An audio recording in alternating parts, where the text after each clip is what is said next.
Okay, well, thanks for coming. And today we're going to talk about AI and the future of pathology and medicine. Now, this is similar to a talk I gave on June 27th, 2023. And in that talk, you remember Larry Jewell was here. It was quite a special presentation in many ways. And I made a number of predictions, and I thought I should go back and see how those predictions fared. But there are lots of things to talk about today. Um, there are these new elements of human cooperation, AI optimism, philosophers of the future, which interestingly includes a number of women philosophers. And finally, honoring our technologists. As you know, some of our technologists are moving to other labs in the city. And so we're having celebration for them on Friday the 1st. And for that, I wrote a poem, and I'll be reciting that poem at the end. And that poem makes reference to several of the elements of my presentation today. Okay, so what about those predictions? Not everything I predicted on June 27th, 2023 happened, but similar things happened. So I was talking about reverse engineering histology, as you can do with radiology. With radiology, you can plug in data and get actual X-rays that are indistinguishable from clinical X-rays. We cannot yet do this, but what we can do, and what this article shows, which is quite interesting, is when you have a frozen section, getting AI to predict what the permanent section would look like. The frozen to paraffin conversion and optimizing that with deep learning. If you do that well enough, that people prefer the AI generated images to the actual paraffin sections, which is pretty cool. So it's not as cool as fully reverse engineering histology, but I think that is also coming. So because we don't have that yet, we can't really use light microscopic histology as a metaphor for life, but it will be possible someday, I think, when we're able to reverse engineer things. And in the course that I teach on technology and the future of medicine, we have for the first time sort of introduced both pathology and radiology. So you're probably aware that Cal has given a lecture, quite successful, about the future of the autopsy. And this Thursday, 2 days from now, radiologist Jacob Jeremko is teaching about challenges in medical imaging AI, data, and liability in the technology and future of medicine course. And Cal will also be attending that lecture. And so we'd like to have a lot more interaction between radiology and pathology around these issues in AI. Soon we will have deepfake histology, just as today we have deepfake X-rays. And you might argue that we'll understand histology better then. You will remember this quote from Richard Feynman: "What I cannot create, I do not understand." So once you're able to create histology from data, you really understand histology better than we ever have before. Now, one of the things worth celebrating is the way that there are these unexpected people helping you along the way of your career. And I'm sure this is not unique to me. It will also happen to you. So you're just going along, not suspecting anything, and people do things which benefit you in the long run. And in that sense, it's kind of paranoia in reverse, just like J.D. Salinger wrote about here. Kind of a paranoiac in reverse. I suspect people plotting to make me happy. The first person who did that was my mentor, Robert Heptonstall, from 1972 on. And you might say, that's so long ago. How could that have anything to do with us? It does have something to do with you, because a central part of the interaction I had with Robert Heptonstall went as follows: that I had gone to Oberlin College in Ohio, and my last year there, they developed a winter term program where you leave the campus in January and go to some place where there's an alumni, somebody who trained at Oberlin, who's now doing interesting things somewhere else, and you spend that month learning about that.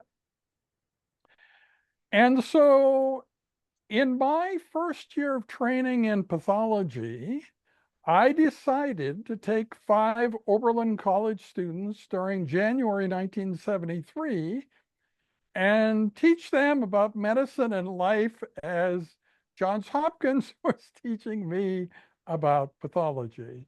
And Robert Heptonstall thought this was absolutely remarkable. Most people, when they begin their career in whatever discipline they're in medicine, are so overwhelmed by the challenges of that they would never ever take on something else like teaching young people at the same time. And he thought, in fact, it was so remarkable that I should continue it. And essentially, I have indeed done that.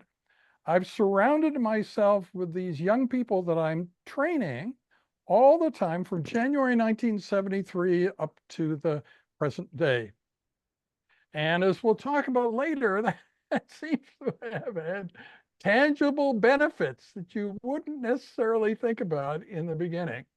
The other thing that happened to me, and I had nothing to do with planning this, I was just an innocent bystander, but 4 years after the Technology and Future of Medicine course began, Lisa Cook, the editor of the alumni magazine New Trail, decided to do a feature issue of that magazine about the future and the sorts of things we teach in the Technology and Future Medicine course.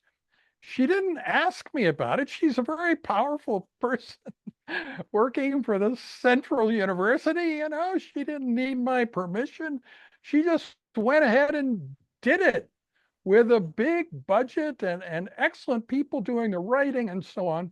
So the thing to know about that special issue is that it won all sorts of awards. It was Magazine of the Year for Alberta for 2015.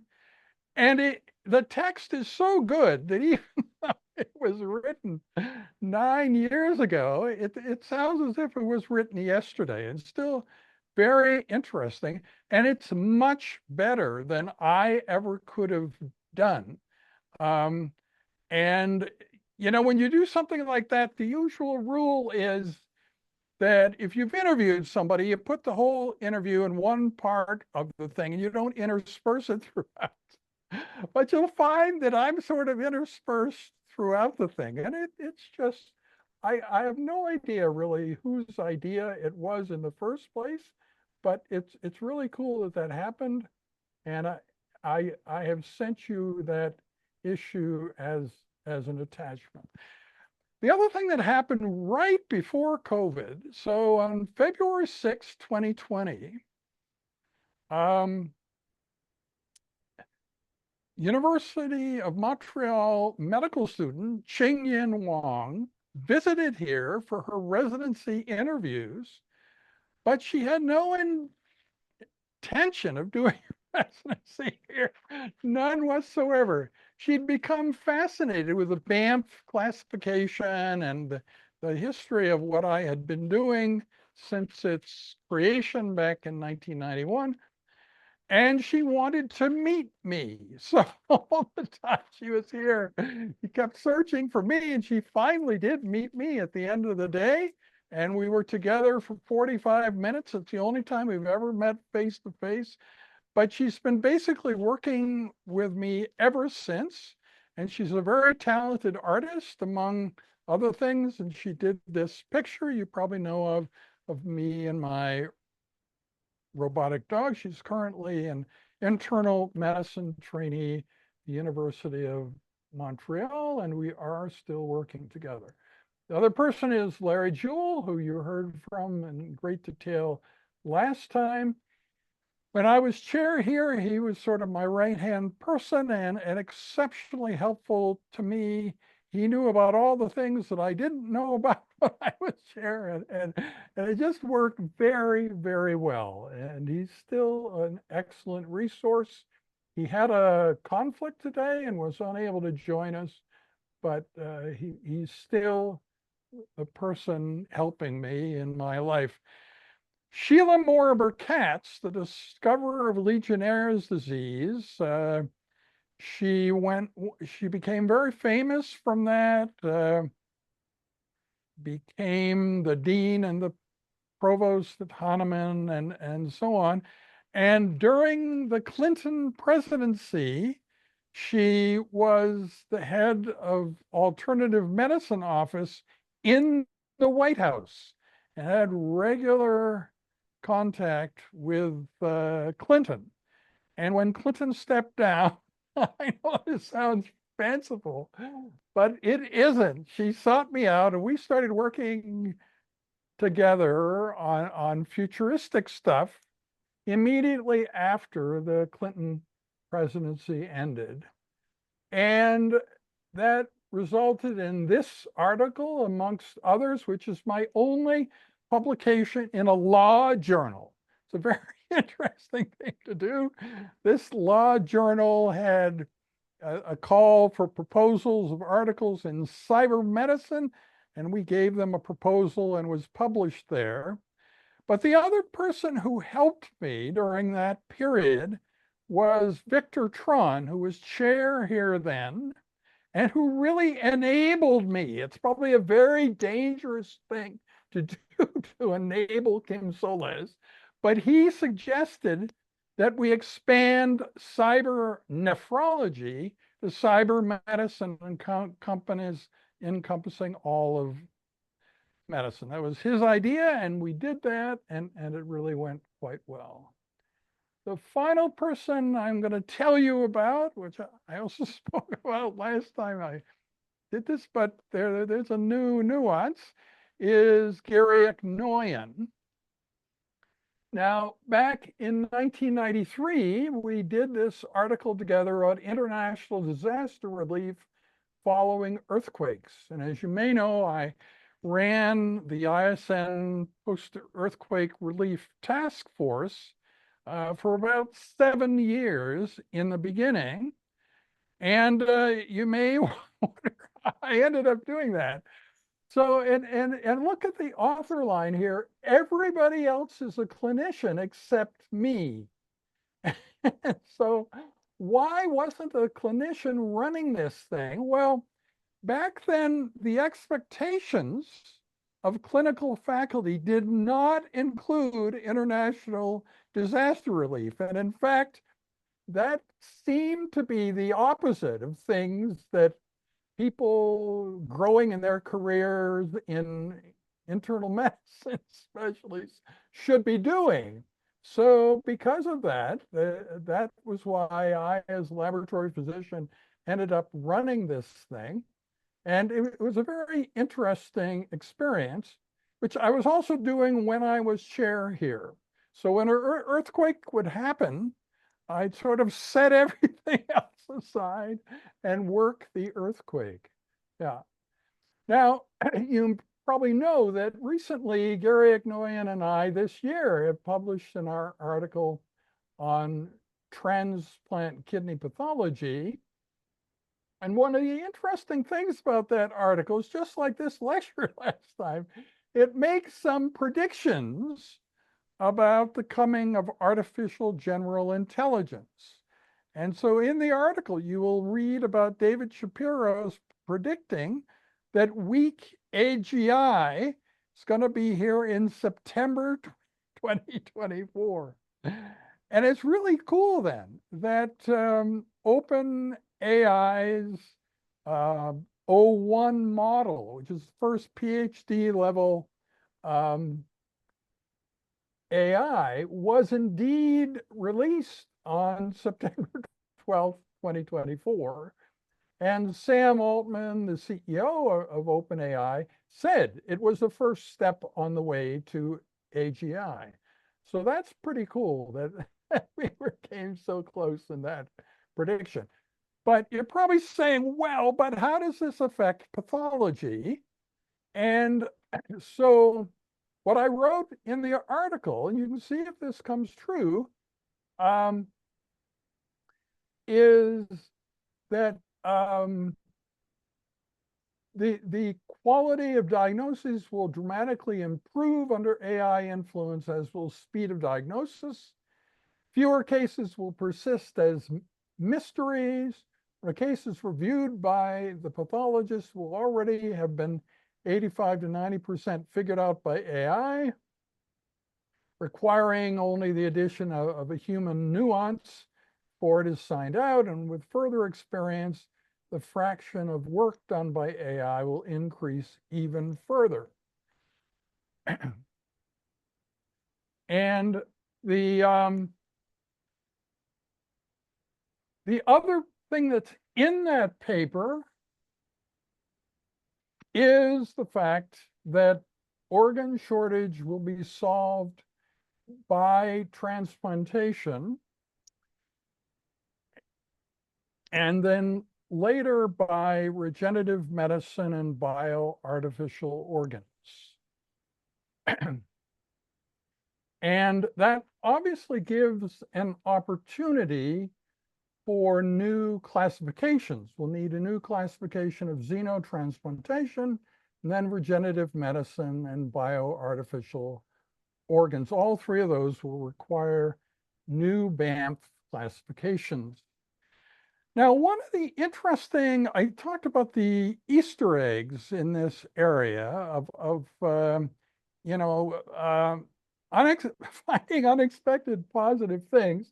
And there are really two of them. One has to do with this idea of AI optimism. Now, a component of that, and this is something I've been interested in a very long time. This is a slide of mine from the initial launch of NKF cybernephrology in May of 1997, talking about the fact that with the advent of the internet, kindness seems to be going down and gloom is going up. Yeah, so you don't usually think of those maybe as mental health components, but what happens when you engage in initiatives to improve mental health with AI, as a spin-off, kindness increases, optimism increases, gloom goes down. Yeah. And isn't that a nice thing? That we would all like that. Who wouldn't want that? And so that's a part of AI optimism for the future. The other thing that's sort of interesting has to do with this idea of who will be the philosophers of the future.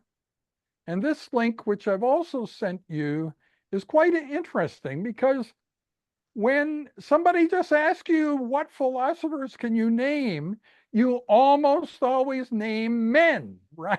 You don't know any female philosophers, but there are, right? And so Martha Nussbaum and Elizabeth Anderson are on this list of philosophers of the future, and they're talking about really cool things that I think we would all be interested in. And it's in our interests that people are looking into these aspects of philosophy of the future. So that is also something very positive. Um, so now I have a funded NIH grant. It's in phase one. We're thinking that the phase two grant will be much larger, maybe 1.5 million, and so on and so forth. And these are some of the faculty level people that I've been involved with in this grant activity.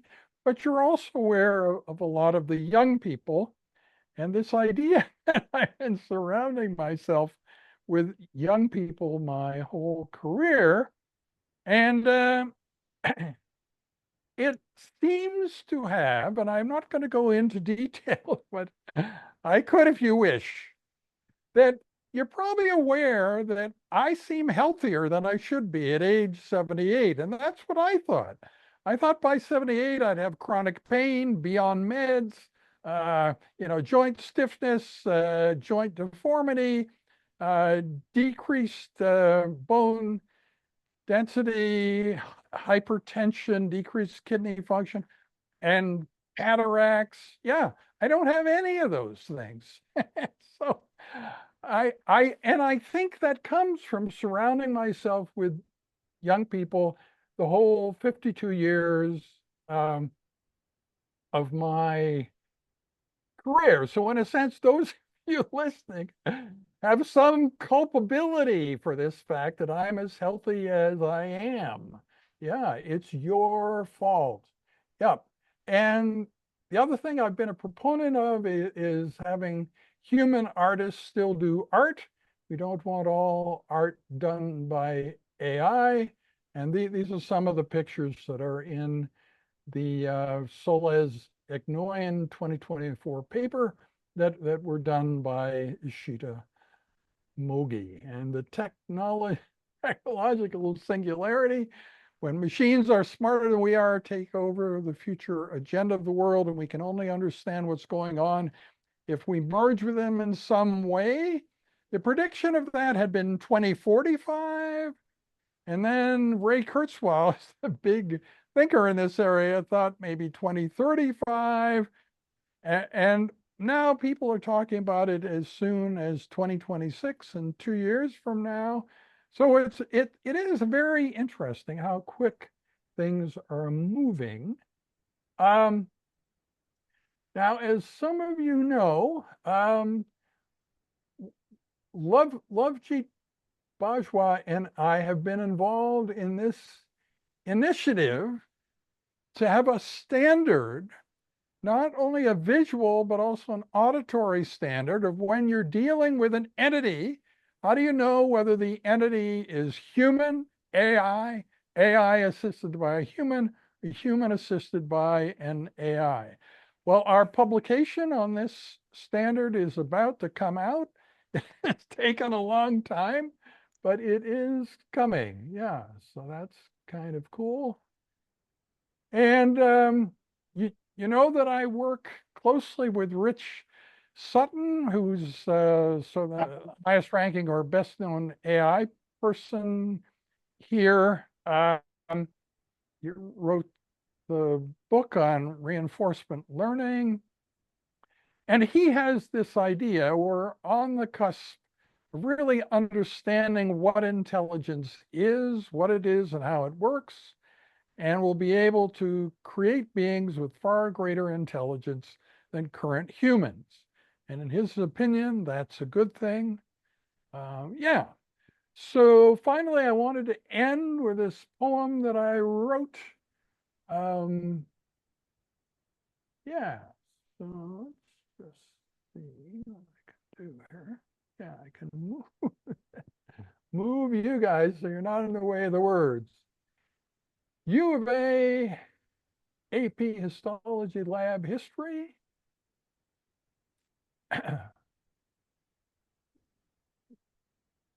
Events that did or did not happen or will or won't happen, poetically debated the 1960s and 2020s, similarly narrated with fun Easter eggs in 2024, AI macrostructure elucidated. They say if you think you remember the 60s, you weren't really there, and that's fair. Most of you were not there. But that's when many things here began. Cytology in 1962, EM in 1963, renal biopsies in 1967. Oh my heaven, was true Wild West period of turbulence, much like the 2020s period of political turbulence, but with more hippies and long hair and counterculture everywhere.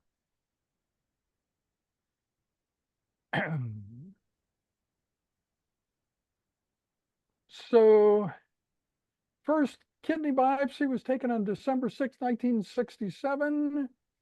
Was early, it was labeled as early membranous GN. That biopsy was early in many senses. First kidney biopsy in the prairie provinces. And from there on, the rich history continues, none of which could have happened without our wonderful tech retinues. Technologists are the backbone of the great things the lab has done. The AP Histo Laboratory, it's a model of comradeship mastery. The old kidney biopsy file right down there is still under my office steampunk lights, but no one has requested a look up there for many months or fortnights. Soon with AI, we'll be able to reverse engineer histology, and our clinical data will show what the slide will say, but we will still need text to plumb the deepfake mysteries, and we will better understand what histology meant in past centuries. In the larger realm, AI can make us more human and bold. AI fixing mental health reduces mean-spiritedness of the world. AI optimism also involves studying of philosophers of the future. Some are talented women who can hope for great outcomes, nurture. In the end, the best days of the lab can still be in the future tense. We still have each other despite our spread around locations. Hence, we will make technology work to create tech happiness, and it can be win-win all around with no distress. Yeah, so I'm going to now stop sharing and entertain questions if there are any questions. Yes. I wonder if Lovejeet has any reaction to suffering from how long it's taken that darn paper to come out, but it's coming. We keep getting these little indications that they're in the next phase and then the next phase. Yeah. Yeah, no, definitely looking forward to see that come out. Yeah, it'll be exciting when it finally sees the light of day. Yeah. So Rebecca, who was here last time, how did I do with my predictions? Are you completely disappointed in my performance as soothsayer predicting the future, or any thoughts? Pretty on spot. I think we've been lucky. Yeah. And so do you all buy my idea that it could be quite a positive world in medicine in the future? That's what I'm trying to send as a message. And I guess thinking about, the discourse with radiology, if you think about stewardship of the earth, right? You probably don't know the name of a human being who you'd like to put in charge of stewardship of the earth. And whoever is or isn't in charge doesn't seem to be doing a very good job. So probably AI can do that better. But how would that come about? Why would AI be able to manage the earth better than humans? Well, it has to do with something, that very short video I sent you from Christmas 2023. The London Futurists had this Christmas celebration before Christmas. And a lot of the presentations there were very dark, and there's no recording or record of them anywhere. The only part of that celebration is the very short presentation I gave there, where I talk about the liberal democratic bias in open AI products that and I suppose this is a good thing for us, but not something to talk about very much because we wouldn't want it to change. So the reason AI is going to be so good at managing the earth is that liberal democratic bias in creating AI continues. So they're trying to shape AI so it's kind and beneficial to humans and enhances cooperation and is optimistic and all that kind of thing. So in that presentation that I gave for the Christmas gathering of London Futurists, there's some people of the opposite political stripe who got extremely angry with me when I was talking about how successful that has been. Because if you think about liberal democratic ideals in general, they're not faring so well on the political scene. So it's nice that the companies making AI are still able to promote those ideals as they shape their AI. So what is that an example of? It's something that medical student Haba Mahal and I have been quite interested in, which is the oral tradition maintained by young people. So think about what I just told you about this bias that AI products have. It would not be useful to write that down, right? Um, it's good for young people to know about it, to understand why the world works the way it does. And if someday AI is in charge and you're all happy that way, how that happened. It happened because of this liberal democratic bias. But it's like many other things that are better as an oral tradition passed on by conversation amongst young people, but not written down in papers.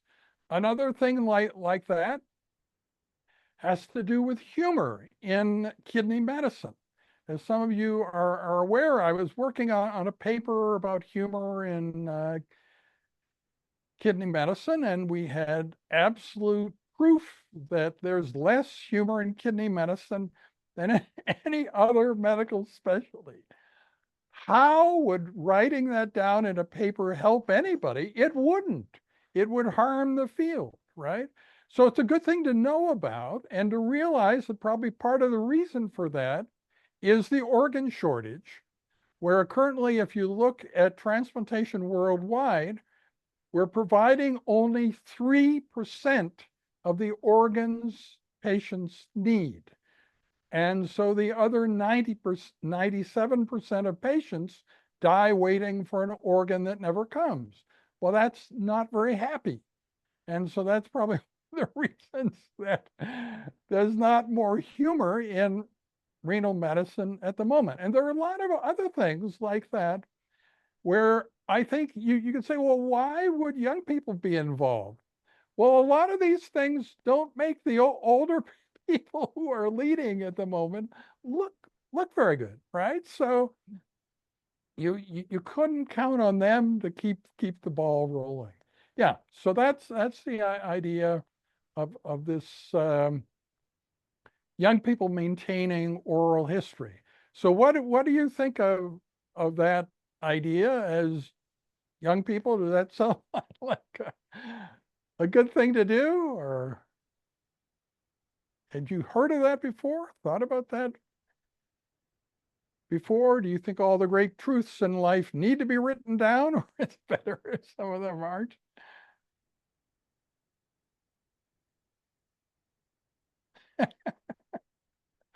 I see. Well, yeah, the other thing is, do you want to be recorded on Zoom talking about this stuff?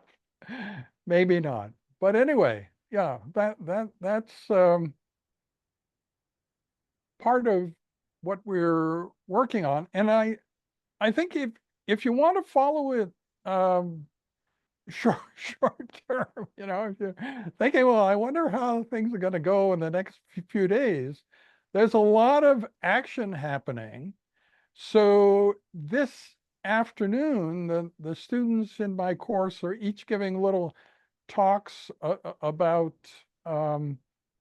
uh, ethics in medicine. So they're each giving a 6-minute talk. And then on Thursday, we have a radiologist talking about what it means when a component of your diagnosis is actually obtained by an AI helping you. Probably you're fully legally responsible for that. And even if it's mostly correct, what about those rare instances where the AI is wrong and you're responsible for an error made by the AI? Yeah. So that's one of the things we're going to talk about this Thursday afternoon. And then on Friday, you get to see how successful that poem of mine is, or if I'm tarred and feathered once I recite the poem. Yeah, so all those things will be known in a short period of time. So on November the 11th, which we'll notice is right after the US election, I'm going to the Mayo Clinic and talking about many of these ideas there.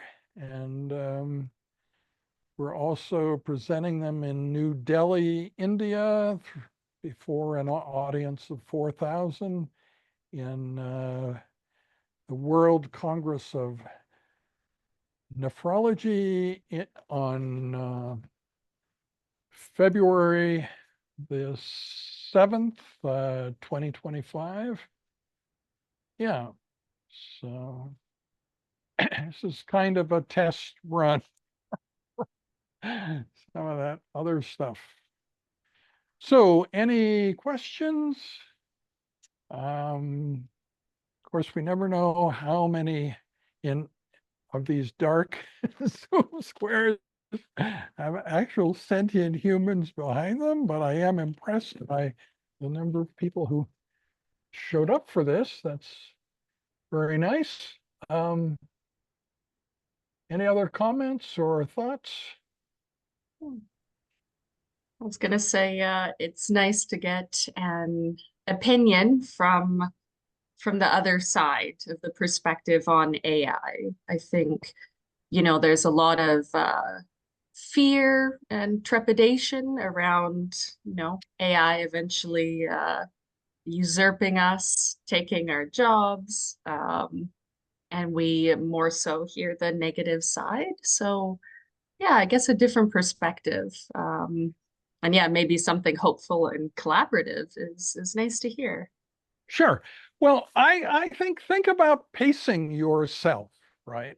So you're probably aware that I published this article saying in 90 years, all of medicine will be AI except for the patients. Patients will still be human patients, but you don't need any human, physicians. But none of you are planning to be still in practice in 90 years.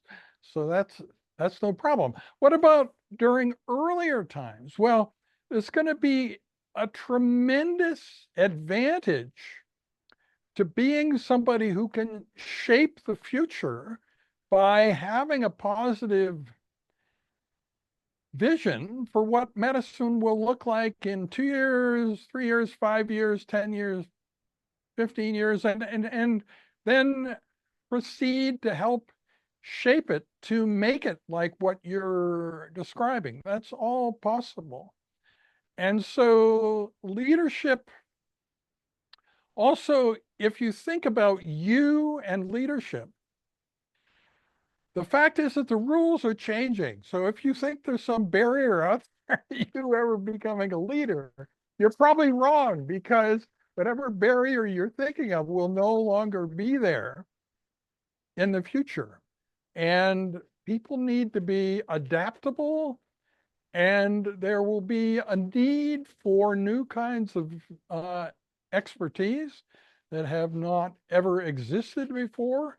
And you could have that. You could be the first person doing that. And I know you've heard me say this before, but faced with the decision between doing something brand new nobody's done before and following a well-worn path that lots of people have done before, it's so much easier to do the new thing, because nobody can judge you, like how fast you're doing it and stuff, because if nobody's done it before, who knows how fast it's supposed to be done. And you can kind of set the parameters for this new thing nobody's done before, as I've done quite a few times in my career, and it's lots of fun. If you think of going the other route, then it becomes quickly apparent that of all the other people who followed that well-worn route, that you're not quite as clever or as fast or as fun to be around and so on as the other people who have already done that thing. And so, yeah, it just seems to me that there's crushing competition if you try to do something that's exactly the same as what hundreds of people have done before. It's remarkably easy to come to the top and be a leader if you're doing something brand new. And you can say, but how would I start? Well, nobody knows how to start something new, but you'll figure it out. You know, you're flying by the seat of your pants, and for a while you're a little bit clumsy at the necessary skills, but then you handle them, and like nobody knows.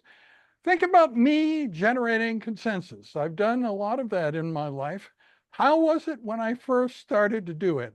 Well, we'd have this long table, face-to-face conversations, people from all different countries and so on. I was the leader. I'd say one thing, and half of the people at the table would stiffen. Like, I can't believe you said that. I'd say something else, and the other half of the people would stiffen. Like, I can't believe you say that. Jeez, I'm not very good at this. I should up my game. But you know, eventually I learned how to do it and became very pleasurable activity. So you can do that too. Every single one of you can be the first person to do something new, and it is really easier than just following what others have been doing. Yeah. So also I can be relied upon. You're feeling down someday, you know, you can come see me, and I'll cheer you up, because I really do see quite a positive future. And talking about that, maybe the one thing to leave with you, and you probably thought, oh my God, I never thought you'd mention something like this. The social committee has never had residents on it, to my knowledge. Never, ever, ever, right? But its ranks are thinning. We have fewer people on the social committee for anatomical pathology. And so there is the opportunity for residents to play some role. And I just wanted to mention that, because it occurs to me some of you would be pretty good at social things.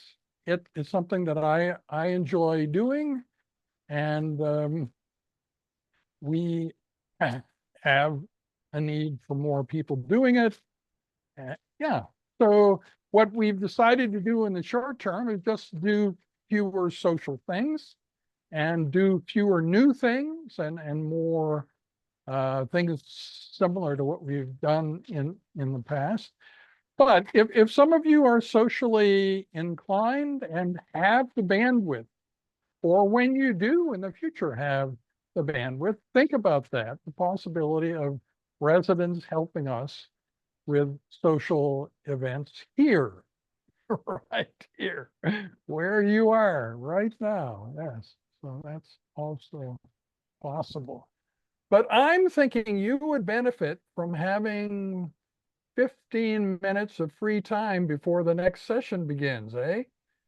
So maybe what we'll do is say that this is officially over. If you want, I will hang around for the 15 minutes in case anybody is stimulated to talk about anything.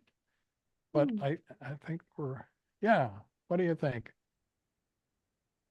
Yeah, that sounds great. Thank you, Dr. Solez. And maybe in this 15 minutes, we can contemplate our social capacity and yeah, have a little Great. think of these big issues. Thank you. Okay, wonderful. All right, well, thanks for the opportunity to talk with you all today. Thanks, Dr. Thank Solez. you, Dr. Solez. You bet.